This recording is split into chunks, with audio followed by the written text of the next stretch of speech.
ಒಂದು ನಿಮಿಷ. ಅದಕ್ಕೆ ನಾನು ತಮ್ಮಲ್ಲಿ ವಿನಂತಿ ಮಾಡಿಕೊಂಡಿದ್ದೆ, ನನಗೂ ಮಾತನಾಡುವಂಥ ಅವಕಾಶ ತಾವು ಕೊಡಬೇಕು. ಯಾಕಂದರೆ ಒಟ್ಟು ಇಲ್ಲಿ ಪಕ್ಷಾತೀತವಾಗಿ ಉತ್ತರ ಕರ್ನಾಟಕದ ಬಗ್ಗೆ ಎಲ್ಲರೂ ಚಿಂತನೆ ಮಾಡ್ತಾ ಇದ್ದೀವಿ. ಆದ್ದರಿಂದ ಇವತ್ತು ನನಗೆ ಕೌನ್ಸಿಲ್ನಲ್ಲಿ ರೋಸ್ಟ್ರ್ ಇದೆ, ಅಲ್ಲಿಂದ ಒಂದು ಚೀಟಿ ಬಂದಿದೆ. ಆ ಕಾರಣಕ್ಕೆ ನನಗೆ ನಾಳೆ ಮೊದಲಕ್ಕೆ ಕೊಟ್ಟರೆ ಚಲೋ. ಈಗ ಮಾತಾಡ್ತೀರಾ? ನಾಳೆ ಮಾತಾಡ್ತೀನಿ. ಓಕೆ. ಯತ್ನಾಳ್ ಒಂದು ನಮ್ಮ ಈ ಶರಣ್ ಶಾರ್ಗೊಂದು ಫ್ಲೈಟ್ ಅಂತೆ. 10 ನಿಮಿಷ ಮುಗಿಸ್ತೀನಿ ಅಧ್ಯಕ್ಷ. ಗೌಡ್ರೆ 10 ನಿಮಿಷ ತಾವು ಹಿರಿಯರಿದ್ದೀರಿ ಗೌಡ್ರೆ. ನೀವು ಎಷ್ಟು ಹಿರಿಯರು ಗೌರವ ಕೊಟ್ಟಿರಿ ನನಗೆ ಗೊತ್ತದ. ತಾವು ನಂತರ ಹಸ್ತಕ್ಷೇಪ ಮಾಡಬೇಡ್ರಿ. ನಿಮ್ಮ ಬಿ ಜೆ ಪಿಯವ್ರು ಯಾರು ಸಮಯ ಇದ್ರೆ ತಗೋರಿ. ನನಗೆ ಹಿರಿಯತನ ಕೊಡ್ಲಕ್ಕೆ ಹೋಗ್ಬೇಡ್ರಿ. ಬಿ ಜೆ ಪಿಗೆ ಎಷ್ಟು ಹಿರಿಯತನ ಕೊಟ್ಟಾರೋ ನನಗೆ ಗೊತ್ತಿದೆ. ಸನ್ಮಾನ್ಯ ಅಧ್ಯಕ್ಷರೇ, ಇವತ್ತು ನಾನು ಮೊದಲನೇದಾಗಿ ನಿಮಗೆ ಧನ್ಯವಾದಗಳನ್ನು ಸಲ್ಲಿಸಲಿಕ್ಕೆ ಬಯಸ್ತಾ ಇದ್ದೀನಿ. ಯಾಕಂದರೆ ಕಳೆದ ವಿಧಾನಸಭಾ ಬೆಳಗಾವಿ ಅಧಿವೇಶನದಲ್ಲಿ ನಾನು ಮೊದಲು ಪತ್ರ ತಮ್ಮ ಬರೆದಿದ್ದೆ. ಏನಾಗ್ತಿತ್ತಂದ್ರೆ ಅಧ್ಯಕ್ಷರೇ, ಬೆಳಗಾವಿ ಅಧಿವೇಶನ ಅನ್ನುವಂಥದ್ದು ಕಾಟಾಚಾರಕ್ಕೆ ಆಗ್ತಾಯಿದೆ. 10 ದಿವಸದಲ್ಲಿ ಯಾವುದೇ ರೀತಿ ಚರ್ಚೆ ಆಗೋದಿಲ್ಲ. ಅದರಲ್ಲಿ ಸಭಾತ್ಯಾಗ, ಧರಣಿ, ಒಬ್ರಿಗೊಬ್ಬರು ಘರ್ಷಣೆ ಈ ರೀತಿ ಆಗಿ ತಾವೆಲ್ಲ ಸಾಕಷ್ಟು ಅದನ್ನು ಕಂಟ್ರೋಲ್ ಮಾಡಲಿಕ್ಕೆ ಪ್ರಯತ್ನ ಮಾಡ್ತೀರಿ. ಒಂದು ಸಲ ಪಾಪ ತಾವು ಆಡಳಿತ ಪಕ್ಷದ ಪರವಾಗಿ ಮಾಡ್ತೀರಿ, ಒಂದು ಸಲ ವಿರೋಧ ಪಕ್ಷದ ಪರವಾಗಿ ಮಾಡ್ತೀರಿ, ಕೆಲವೊಮ್ಮೆ ನ್ಯೂಟ್ರಲ್ ಆಗಿರ್ತೀರಿ. ಯಾವ್ಯಾವ ಗೇರ್ಗಳು ಎಲ್ಲಿ ಯಾವಾಗ ಹಾಕಬೇಕು ಅನ್ನೋದು ತಮಗೆ ಭಾಳ ಚೆನ್ನಾಗಿ ಗೊತ್ತಿದೆ. ಆದರೆ ಅಧ್ಯಕ್ಷರು ಏನಾಗಿದೆ ಅಂದರೆ, ತಾವೇನು ನಿರ್ಣಯ ಹೋದ ಅಧಿವೇಶನದಲ್ಲಿ ತೊಗೊಂಡ್ರಲ್ಲ, ಮೊದಲನೇ ದಿವಸದಿಂದಲೇ ಉತ್ತರ ಕರ್ನಾಟಕದ ಅಭಿವೃದ್ಧಿ ಬಗ್ಗೆ ಚರ್ಚೆ ಆಗಬೇಕಂತ ಹೇಳಿ ಈ ಸಲನೂ ಮತ್ತೆ ನಾ ಪತ್ರ ಬರೆದಿದ್ದೆ. ಅಲ್ಲಿಂದ ಕಾಂಗ್ರೆಸ್ ಮತ್ತು ಬಿ ಜೆ ಪಿಯನ್ನು ಬಿಸ್ನೆಸ್ ಅಡ್ವೈಸರಿ ಕಮಿಟಿ ಒಳಗೆ ನಿರ್ಣಯ ಮಾಡಿ BSc ಅಲ್ಲೂ ಅದರೊಳಗೆ ಮಾಡಿ ಇವತ್ತು ಮಂಗಳವಾರದಿಂದಲೇ ಚರ್ಚೆಗೆ ನಮಗೆಲ್ಲ ಅವಕಾಶ ಕೊಟ್ಟಿದ್ವಿ. ಅದು ದುರ್ದೈವ ಏನಂದರೆ, ಭಾಳಷ್ಟು ಜನ ಉತ್ತರ ಕರ್ನಾಟಕ ಬಗ್ಗೆ ಮಾತಾಡ್ತಾರೆ. ನಾನು ಇಷ್ಟೇ ನಿಮ್ಗೆ ವಿನಂತಿ ಮಾಡ್ಕೋದು, ನನಗೆ ಸ್ವಲ್ಪ ಆಯಿತು ತನ್ನಬೇಡ್ರಿ. ನಮ್ಮದು ಮೂಡ ಬೇರೆ ಕಡೆ ಹೋಗ್ಬಿಡ್ತಾರೆ. ತಾವು ಸಮಾಧಾನದಿಂದ ಕೂತು ಕೇಳಿದ್ರೆ ನಾ ಭಾಳ ಜಲ್ದಿ ಮುಗಿಸ್ತಿರ್ತೇನೆ. ಏನಾರ ನಾನು ಮತ್ತೆ ಗಾಡಿ ಜಾಗ್ತದೆ. ಅದಕ್ಕೆ ಅಧ್ಯಕ್ಷರೇ, ನಾ ಹೇಳೋದು ಏನಂದರೆ, ಉತ್ತರ ಕರ್ನಾಟಕ ಸುಮಾರು 69 ವರ್ಷಗಳು ಕರ್ನಾಟಕ ಏಕೀಕರಣಗೊಂಡ ನಂತರ ಯಾಕೆ ಅಭಿವೃದ್ಧಿ ಆಗಲಿಲ್ಲ? ಯಾಕೆ ಇವತ್ತು ದಕ್ಷಿಣ ಕರ್ನಾಟಕ ಅಭಿವೃದ್ಧಿ ಆಯಿತು? ಯಾಕೆ ಉತ್ತರ ಕರ್ನಾಟಕ ಅಭಿವೃದ್ಧಿ ಆಗಲಿಲ್ಲ? 69 ವರ್ಷಗಳ ಸುದೀರ್ಘವಾದಂತಹ ಒಂದು ರಾಜ್ಯ, ಭಾಷಾವಾರು ರಾಜ್ಯ ರಚನೆ ಆದಮೇಲೆ ಇವತ್ತು 2 ಭಾಗಗಳು, ಒಂದು ದಕ್ಷಿಣ ಭಾಗ, ಒಂದು ಉತ್ತರ ಭಾಗ, ಸಾಮ್ಯತೆ ಯಾಕೆ ಬರಲಿಲ್ಲ ಅನ್ನುವಂಥದ್ದು ಸಹ ಭಾಳಷ್ಟು.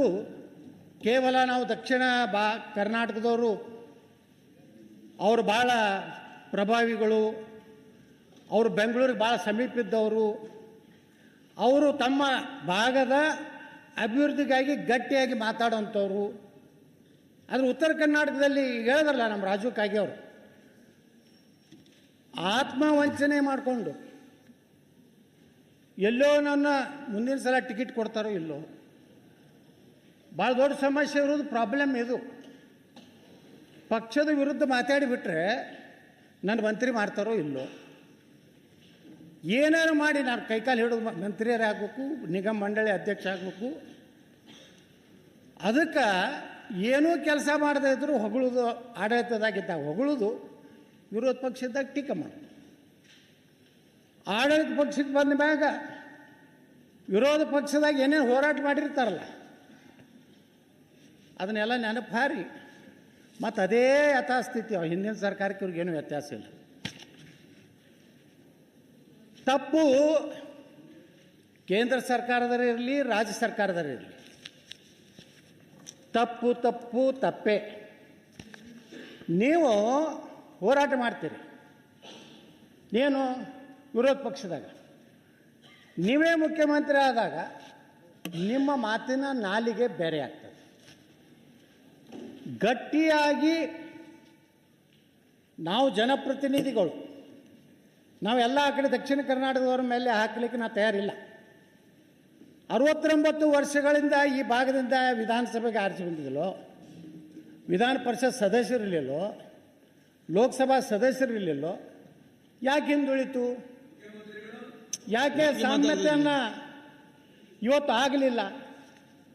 ಇವತ್ತು ನೋಡ್ತಾ ಇದ್ವಿ ಅಧ್ಯಕ್ಷರು, ನೀರಾವರಿ ಭಾಳ ದೊಡ್ಡ ಉತ್ತರ ಕರ್ನಾಟಕದ ಭವಿಷ್ಯ ಬದಲಾವಣೆ ಆಗಬೇಕಾದ್ರೆ ನಾವು ಏನಾದರೂ ಉತ್ತರ ಕರ್ನಾಟಕನ ಅಭಿವೃದ್ಧಿ ಮಾಡ್ತೀನಂದರೆ 10 ಕಿಲೋ ಅಕ್ಕಿಯಿಂದ ಉದ್ಧಾರ ಆಗುವುದಿಲ್ಲ.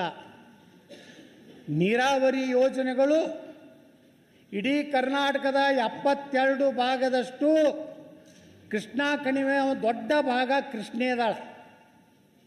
ಆದರೆ ಎಲ್ಲ ಸರ್ಕಾರಗಳು ಬಂದಾಗ ನೀವು ಬಂದಾಗ ಏನು ಮಾಡಿದ್ರಿ, ನೀವು ಬಂದಾಗ ಏನು ಮಾಡಿದ್ರಿ? ಯಾರ್ಯಾರು ಒಬ್ಬರು ಕೇಳಿ ಕೃಷ್ಣ ಕೂಗತ್ತು ಬುಕ್ಕ ಬರೆದ್ರು, ಒಬ್ಬರು ಆಲಿಮಟ್ಟಿಗೆ ಹೋಗಿದ್ದು ಕೂಡಲ ಸಂಗಮದಾಗ ಆಣಿ ಮಾಡಿದ್ರು, ಒಬ್ಬರು ನಾನು ಮುಖ್ಯಮಂತ್ರಿ ಆದರೆ ನಾನು ಸರ್ಕಾರ ಬಂದರೆ 25,000 ಕೋಟಿ ಕೊಡ್ತೀನಿ, ರಕ್ತದಲ್ಲಿ ಬರೆದು ಕೊಡ್ತೀನಿ ಅಂತ ಒಬ್ಬ ಡೈಲಾಗ್ ಹೊಡೆದ್ರು. ಯಾರೂ ಏನೂ ಮಾಡಲಿಲ್ಲ, ರಕ್ತದಲ್ಲಿ ಬರೆದು ಕೊಡೋರು. ಈಗ ಅವರು ಇವತ್ತು ಸಮಾನತೆ ಬಗ್ಗೆ ಇಲ್ಲಿ ಭಾಷಣ ಹೊಡೆದು ಹೋದರು. ನಾವೆಲ್ಲ, ನನಗೇನು 3-4 ಸಲ ಉಚ್ಚಾಟನೆ ಮಾಡ್ಯಾರ, ಐ ಡೋಂಟ್ ಕೇರ್. ಜನರ ಸಲುವಾಗಿ ಬಂದಾಗ ನಾ ಯಾರಿಗೂ ಮುಲಾಜಿಲ್ಲಾರ್ದೆ ಮಾತಾಡಿದ್ದಕ್ಕೆ ಉಚ್ಚಾಟನೆ ಇದೆ. ಆದರೆ ಜನ ನಿಂತಿದ್ದಾರೆ. ಜನ ನಮ್ಮ ಪರವಾಗಿದ್ದಾನೆ ಅಂದರೆ ಜನ ಎಂದೂ ಕೈ ಬಿಡೋಲ್ಲ ಅಧ್ಯಕ್ಷರೇ. ನಾವು ವಿಧಾನ ಪರಿಷತ್ತಿಗೆ ನಿಂತಾಗ ಇಡೀ ರಾಜ್ಯಕ್ಕೆ ಹೈಯೆಸ್ಟ್ ಹೋಟ್ಲೇ ಇವತ್ತು ವಿಧಾನ ಪರಿಷತ್ತಿಗೆ ಆಯ್ಕೆ ಬಂದ ಪಕ್ಷೇತರ. ಕಾರಣ ಜನರಿಗೆ ಗೊತ್ತಿತ್ತು ಈ ಮನುಷ್ಯ ಒಬ್ಬ ಮಾತಾಡೋ ಒಬ್ಬ ಹೋರಾಟಗಾರ ಬೇಕಂತೇಳಿ. ಅದಕ್ಕೆ ಅಧ್ಯಕ್ಷರೇ ನಾ ಹೇಳಿದೆ, ನೀರಾವರಿ ಸಮಸ್ಯೆ ನೋಡ್ರಿ, ಇಲ್ಲಿ ಭಾಳ ದೊಡ್ಡ ದೊಡ್ಡ ಕೆಲವೊಂದು ಮಂತ್ರಿಗಳು ಭಾಳ ದೊಡ್ಡ ದೊಡ್ಡ ಭಾಷಣ ಮಾಡ್ತಾರೆ ನಮ್ಮ ಉತ್ತರ ಕರ್ನಾಟಕದ. ಅವ್ರು ನೋಡಿದ್ರೆ ಸುಮಾರು 7 ಜಿಲ್ಲೆ ಒಳಗೆ 38ಕ್ಕೂ ಹೆಚ್ಚು ಹಳ್ಳಿಗಳಲ್ಲಿ ಸಾರಿಗೆ ಬಸ್ ಸಂಪರ್ಕ ಇಲ್ಲ. ಉತ್ತರ ಕರ್ನಾಟಕ ಕಾವೇರಿಗಿಂತ 3 ಪಟ್ಟು ಕೃಷ್ಣೆ ದೊಡ್ಡದಿದ್ರೂ ಆ ಅನುಪಾತದಲ್ಲಿ ಕೃಷ್ಣೆಗೆ ಹಣ ಕೊಡಲಿಲ್ಲ. ಆಲಮಟ್ಟಿ ಭೂಮಿ ಪೂಜೆ ದಿವಂಗತ ಲಾಲ್ ಬಹದ್ದೂರ್ ಶಾಸ್ತ್ರಿ ಅವರು 1969ರಲ್ಲಿ ಆದಾಗ ಬರೇ ಎಷ್ಟಿತ್ತು ಆಲಮಟ್ಟಿ ಯೋಜನೆ ಮೊದಲು ಅಂತ 2ನೇ ಹಂತ ಅಧ್ಯಕ್ಷರೇ 160 ಕೋಟಿ ಇತ್ತು. ಈ 1-2 ಮುಗಿಬೇಕಾದ್ರೆ ನಾವು ಎಷ್ಟು ಖರ್ಚು ಮಾಡಿದ್ವಿ? 54,000 ಕೋಟಿ ಖರ್ಚು ಮಾಡಿದ್ವಿ. 3ನೇ ಹಂತಕ್ಕೆ ಎಟ್ಟಬೇಕಂದ್ರೆ ನಿನ್ನೆ ನಾವು ಚರ್ಚೆ ಮಾಡಿದ್ವಿ, 1,20,000 ಕೋಟಿ ರೂಪಾಯಿ ಖರ್ಚು ಮಾಡಬೇಕು. 60 ವರ್ಷದಲ್ಲಿ ಅವಾಗ ಏನೋ ಯಾವುದೋ ಇದು ಇರಲಿಲ್ಲ, ಕೋರ್ಟ್ ವ್ಯಾಜ್ಯಗಳಿರಲಿಲ್ಲ. ಅವಾಗೆ ಆಲಮಟ್ಟಿಯನ್ನು ಮುಗಿಸಿಬಿಟ್ಟಿದ್ರೆ 524 ಮಾಡಿದರೆ ಇಡೀ ಉತ್ತರ ಕರ್ನಾಟಕದ ನೀರಾವರಿ ಆಗ್ತಿತ್ತು ಅಧ್ಯಕ್ಷರೇ. ಇವತ್ತು ನೀವು ಮಾತಾಡಬೇಡಿ, ಯತ್ನಾಳ್ ಯಾರಿದ್ದಾರೆ? ನಾನು ಪರವಾಗಿ ಮಾತಾಡ್ತಾ ಇಲ್ಲ. ಯತ್ನಾಳ್ ಅವರೇ, ನಾನು ಬಿಜೆಪಿ ಪರವಾಗಿ ಮಾತಾಡೋಲ್ಲ. ನಾನು ನೋಡಿ ನಾವೆಲ್ಲ ಹೊಸಬ್ರು, ನೀವು ಯಾಕೆ ಮಾತಾಡ್ತೀರಿ? ಶಿವಲಿಂಗ ಅವರೇ, ಯಾರು ಅದಕ್ಕೆ ಹೆಚ್ಚಿನ ಪ್ರಾಧಾನ್ಯತೆ ಕೊಡ್ಲಿಲ್ಲ. ಯಾತಕ್ಕೋಸ್ಕರ 524 ಅಡಿ ಎತ್ತರಿಸೋದನ್ನ ನಿಲ್ಸಿದ್ರು? ಅದಕ್ಕೆ ಕಾರಣ ಯಾರು? ಅವ್ರಿಗೆ ಹೇಳಿ, ಬೇಡ ಅಂತ ಹೇಳೋದಿಲ್ಲ ನಾನು. ಅವ್ರನ್ನ ಸದಸ್ಯರು 4 ಬಂದಿರೋರು, ನೀವ್ ಹೇಳಿ. ಕೂತ್ಕೊಳ್ಳಿ. ನೋಡಿ ಅಧ್ಯಕ್ಷರೇ, ನೋಡಿ ಯಾರಿದ್ದು ನೀವು ಹೋಗಿ. ಯಾವುದು ಆಗಿಲ್ಲ ಅನ್ನೋದಕ್ಕೆ ನಾನು ಯಾವ್ದನ್ನೇ ದೋಷಿಸಲಿಕ್ಕೆ ನಿಂತಿಲ್ಲ. ನಾವು ಯಾವ ಆಗಿಲ್ಲ ಅನ್ನೋದಕ್ಕೆ ನಾವು ಕಾರಣ ಉತ್ತರ ಕರ್ನಾಟಕದ ಜನಪ್ರತಿನಿಧಿಗಳು. ಓಕೆ, ಯಾವ ಮುಖ್ಯಮಂತ್ರಿಗಳನ್ನ ಯಾರನ್ನ ನಾವು ಮಾತಾಡೋದಿಲ್ಲ ಮುಖ್ಯಮಂತ್ರಿಗಳ ಮುಂದೆ. ಇವತ್ತೇನಾಗಿದೆ, ನಾವು ಪ್ರಧಾನಮಂತ್ರಿಗಳ ಮುಂದೆ ಹೋಗಿ ಮಾತಾಡೋದಿಲ್ಲ.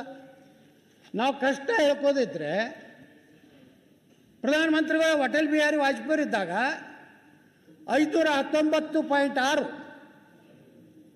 ಆಂಧ್ರ ಪ್ರದೇಶದ ಚಂದ್ರಬಾಬು ನಾಯ್ಡು ಅವರು ಅವತ್ತು ಮುಖ್ಯಮಂತ್ರಿ ಇದ್ದರು, ಪ್ರಧಾನಮಂತ್ರಿಗಳ ಬಳಿ ಸುಮಾರು 28-29 ತೆಲುಗು ದೇಶಮದ MP ಗಳನ್ನು ಹೋಗಿ ಕೂತರು, ಮನವಿ ಕೊಟ್ಟರೆ ವಾಜಪೇಯಿ ಅವರಿಗೆ. ಯಾಕೆ ಅವ್ರನ್ನ ನೆನೆಸ್ತೀನಿ ಅಂದರೆ ಇವತ್ತು ಅಟಲ್ ಬಿಹಾರಿ ವಾಜಪೇಯಿ ಅವ್ರನ್ನ, ಅಧ್ಯಕ್ಷರೇ, ನಾನು ಬಿಜಾಪುರನಲ್ಲಿದ್ದೆ, ನಾನು ಲೋಕಸಭಾ ಸದಸ್ಯ ಇದ್ದೆ.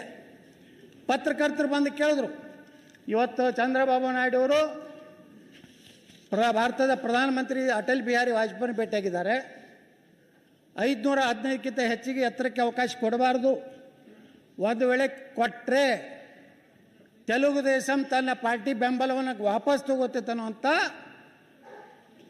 ಒಂದು ಎಚ್ಚರಿಕೆಯನ್ನು ಕೊಟ್ಟಿದ್ದಾರೆ ಅಂತ ಹೇಳಿದ್ರು. ಅವಾಗ ನಾವೊಬ್ಬ ಲೋಕಸಭಾ ಸದಸ್ಯನಾಗಿ ನಾನು ಏನೋ ಬೇರೆ ಹಾದಿ ಹಿಡಿದು ಬಚಾವಾಗಲಿಕ್ಕೆ ಪ್ರಯತ್ನ ಮಾಡ್ಬೋದಾಗಿತ್ತು. ಆದರೆ ಅವತ್ತು ನಾನು ಹೇಳಿದೆ, ಕೇಂದ್ರ ಸರ್ಕಾರ 519.6 ಎತ್ತರಕ್ಕೆ ಅನುಮತಿ ಕೊಡದೇ ಇದ್ದರೆ ಸುಪ್ರೀಂ ಕೋರ್ಟ್ನಲ್ಲಿ ನಮ್ಮ ನ್ಯಾಯದ ಪಾಲನ್ನು ಕೇಂದ್ರ ಸರ್ಕಾರ ಅಫಿಡೇಟ್ ಹಾಕದಿದ್ದರೆ ನಾನು ಲೋಕಸಭೆಗೆ ರಾಜೀನಾಮೆ ಕೊಡ್ತೀನಿ ಅಂದೆ. 5 ನಿಮಿಷದಲ್ಲಿ ಅನಂತಕುಮಾರ್ ಅವ್ರು ಫೋನ್ ಬಂತು ನನಗೆ. ಏನು ಕೇಳಿದ್ರೆ ಅಧ್ಯಕ್ಷರೇ, ಏನಪ್ಪ ಮಹಾಪ್ರಭು, ನಮ್ಮದು ಸರ್ಕಾರ ಇದೆ, ನೀನು ರಾಜೀನಾಮೆ ಕೊಡ್ತೀನಿ ಅಂತ ಹೇಳಿದಿಲ್ಲ ಅಂತಂದರು. ಹೌದು ಕೊಡ್ತೀನಿ ಅಂತ ಹೇಳಿನ ಅಂತ ಹೇಳಿದೆ, ಕೊಡ್ತೀನಿ ಅಂತ ಹೇಳಿದೆ. ನೀವೇ ಕಲಿಸಿರಲ್ರಿ ನಮ್ಮ ಮೊದಲು ದೇಶ ಪಕ್ಷ, ಅಲ್ಲಿಂದ ನಾನು ದೇಶ, ನನ್ನ ಕ್ಷೇತ್ರದ ಜನ, ನನ್ನ ಲೋಕಸಭಾ ಸ್ಥಾನ. ಅವಾಗ ಅಧ್ಯಕ್ಷರೇ ಧರ್ಮಸಿಂಗರು ಮುಖ್ಯಮಂತ್ರಿಗಳಿದ್ದರು. ಇಲ್ಲೊಂದು ಆಲ್ ಪಾರ್ಟಿ ಮೀಟಿಂಗ್ ಆಯಿತು ಬೆಂಗಳೂರಿನ ವಿಧಾನಸಭೆಯಲ್ಲಿ. ನಿರ್ಣಯ ಆಯಿತು, ಎಲ್ಲರೂ ಕೂಡಿ ಪ್ರಧಾನಮಂತ್ರಿಗಳ ಭೇಟಿ ಆಗೋದಾಗ್ತದೆ. ಅದಕ್ಕಿಂತ ಮುಂಚೆ ಅನಂತಕುಮಾರ್ ಅವ್ರು ನನ್ನ ಮನೆಗೆ ಕರೆಸಿ, ನೀ ಭಾಳ ಈ ರೀತಿ ಸ್ಟೇಟ್ಮೆಂಟ್ ಕೊಟ್ಟಿದ್ದು ತಪ್ಪು ಅಂತ ಹೇಳಿ. ಆಯಿತು, ತಪ್ಪಿದ್ರೆ ಏನು ಆ್ಯಕ್ಷನ್ ತಗೋರಿ ಅಂತ ಹೇಳಿದೆ. ಅವತ್ತೇ ನನ್ನ ದಿಲ್ಲಿ ಕರ್ಕೊಂಡು ಹೋದರು. ಅಟಲ್ ಬಿಹಾರಿ ವಾಜಪೇಯಿ ಅವ್ರ ಮನೆಗೆ, ಪ್ರಧಾನಮಂತ್ರಿಗಳ ಕಚೇರಿ ಮನೆಗೆ ಹೋದಿದ್ದು ಅಧ್ಯಕ್ಷರೇ. ನನ್ನ ಜೊತೆಗೆ ಬಸವರಾಜ ಪಾಟೀಲ್